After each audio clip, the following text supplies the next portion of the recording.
គឺជាអ្វីដែលខ្ញុំផលអស់ក្នុងរយៈពេលកន្លះឆ្នាំនេះ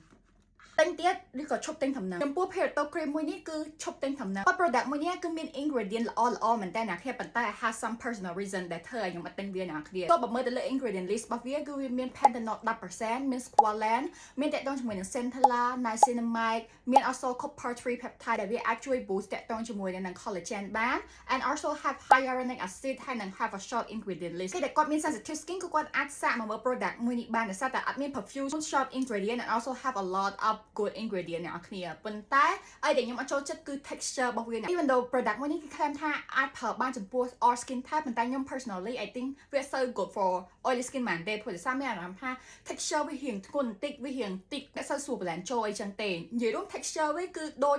ពពួក Pirato Oat Soothing Cream អ្នកគ្នាចឹងដាក់មើលព្រោះដោយសារខ្ញុំគិតថាដោយសារតែវាប្រើ squalane ដូចគ្នាអ្នកគ្នាចំពោះ product មួយនេះគឺ have a good ingredient ប៉ុន្តែខ្ញុំមិនតែងវាទៀតទេដោយសារតែ texture របស់វា